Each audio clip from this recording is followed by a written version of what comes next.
my favorite people in the world is coming here. This is a man for whom I have so much admiration. Congressman Khanna. I am so excited. I'm honored. No. You know, you have to understand, coming down on the flight to Columbia, I got to sit next to your father. And when I was in school, I used to memorize Reverend Jackson's speeches from 1984 and 1988. So to get to talk to him, and by the way, the things he was saying back then, he was saying, why in the world are we spending all this money for troops all overseas and not investing in people here? And as you know, I've been working so hard to stop these wars, to stop the endless wars, to stop the war in Yemen, to stop the war in Iran, to say we got to bring this money back home. And you read the agenda that he outlined, and it was all there. Unbelievable. But you know what's amazing to me, because you know, I had heard of him, but then I started paying real attention. And I said, because I think he's a real progressive. As you outline these issues that Reverend ran on almost 40 years ago, 30 years ago, is that what attracted you to Senator Sanders? Tell me. It was his moral courage on first foreign policies. I mean, my story, my grandfather spent 4 years in jail with Gandhi in the 1940s. My parents came here in the 1960s, so I grew up understanding the concerns of colonialism, of people left behind. And Sanders understood that. I mean, Sanders spoke about the overthrow of Patrice Lumumba in Congo. There are not many people who know all that history. He understands the Northern Triangle and what we did, and he understood Yemen. So I said, here's a person with real moral weight, who understands that human rights and justice is not just for our country, but for the world. And then you look at his sense of what he wants to do, build a multicultural, multiracial coalition. Black, white, Latino, Asian, gay, straight, and not many people are trying to do that. And that actually was the aspiration of Jesse Jackson's campaign. In some sense, it's building on that. You know, one of the things that I find interesting, we're in this fight about democratic socialists, and Reverend Jackson just wrote a syndicated column in his national syndicated column and tried to address that. And to me, when I hear Senator Sanders, I hear an FDR Democrat. I couldn't agree with you more. I say he's a New Dealer. He's an FDR Democrat. Look, FDR talked about the right to a job in the private sector and the public sector. 85% of our jobs are currently in the private sector. What Sanders is talking about is not getting rid of the private sector. What he's saying is everyone's got to get health care. Everyone's got to get education. Everyone's got to get child care so that you have a shot to succeed. It's such common sense. I mean, basically, Sanders is saying, give everyone in this country the chance that this country gave me, right? I was a son of immigrants, got to go to a good public school, didn't have to worry about health care, got to get loans for college, which I was fortunate to pay off, but other people, now we shouldn't have people take out those loans.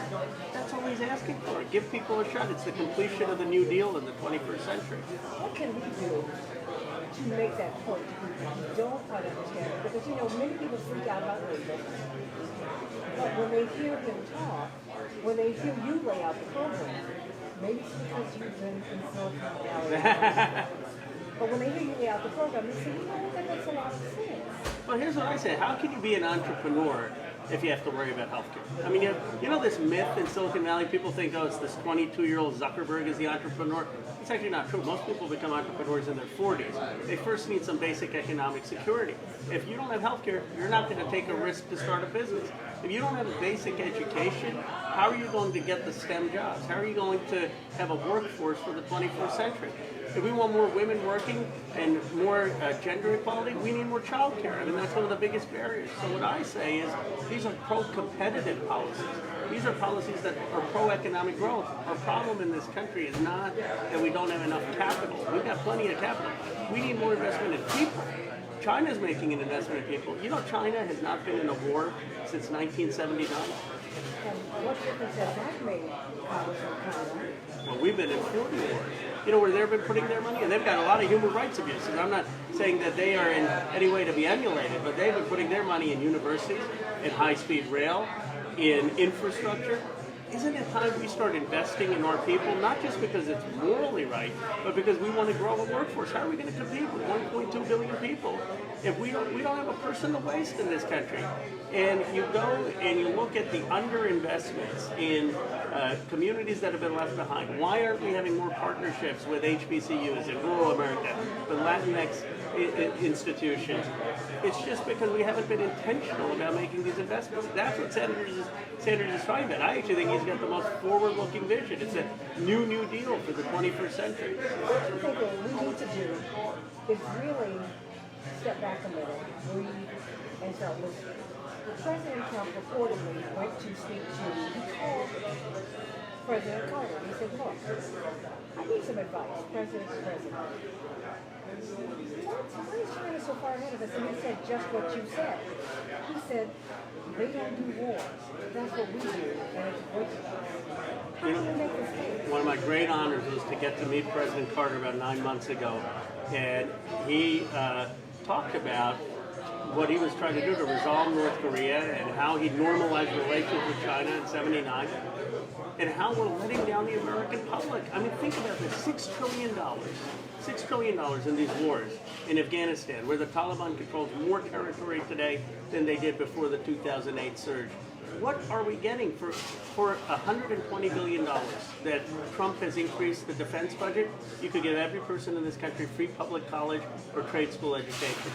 You could give everyone a free school lunch, and you'd still have money left over. And I'm thinking, this is the 21st century. What more commodity is there than education, than investing in human capital? I mean, you don't have to be a progressive like me. You just have to care about the economics to know what's in America's interest. So we're being governed by outdated thinking. And it's what's so sad when everyone knows what has to be done in this country.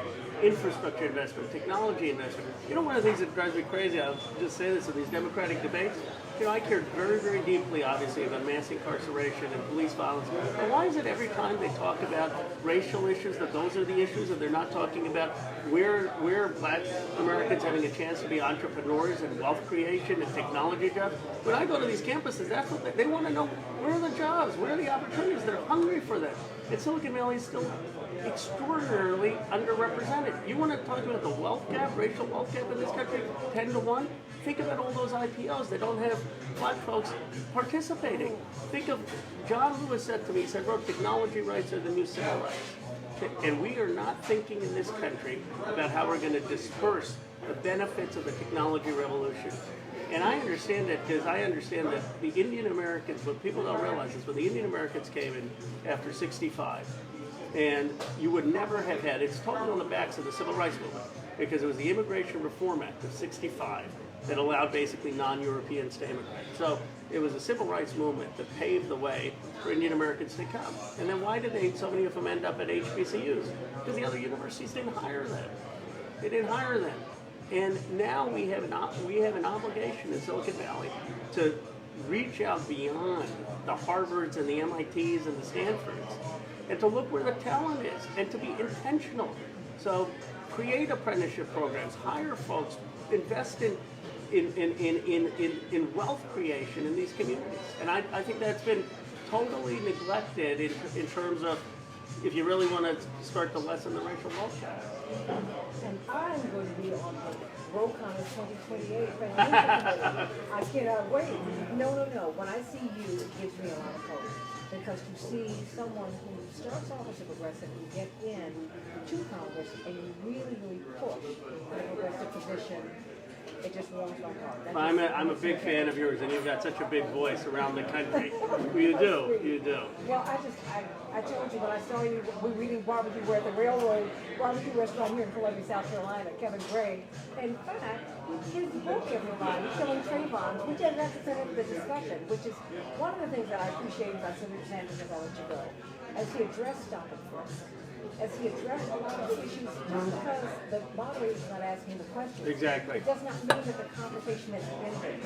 So what is the final thought that you want to give to anyone for tomorrow, going into Super Tuesday? We've got Illinois, Ohio, March 17th. We've got a lot of kids who registered for Congress. We've got to get out. Look, Donald Trump is going to have a record turnout. It's going to be scary. They're pouring $100 million into these states. The only way we beat him is having record turnout on our side. We need young people. We need people of color. We've got to have a huge coalition. And I think at the end of the day, vote for president. It's not just about your platform. It's not just about what you are saying. It's about your life, your character. And you look at Senator Sanders' life. for 40 years. It's been a life of fighting for social justice, racial justice, economic justice. He's not someone who, at the age of 25, started planning to be president of the United States. Not that there's anything wrong with that. I mean, he is someone who really has fought for social justice, and the times have found him. And I just think the stars are aligning for us to have a dawn of a new progressive era and really realize kind of the vision that your father was fighting for in the 80s. And you know, now he's taking up the fight against centrist politics. Yes. I mean, because that's really that's the people, I mean, when I see it in the mainstream media, I hear all of it. It's centrist politics that he decided, when they talk about in primary, like all of that. He said, we needed the progressive voice on it, which is what ultimately pushed him to run in 2016, as a result of Richard Ford. Absolutely. Well, We thank cannot you. wait to hear from you. Thank you. Well, thank you. 2028, I'm I'm telling you, I love this man. I do. Yeah. I do. God bless you. Oh, God bless you. Thank you. So I texted your. Yes, and we're going to be in touch. He's going to be on my All right. radio show. And I'm going to get him on reference, but I'm going to get you two together. I love you all. Thank you.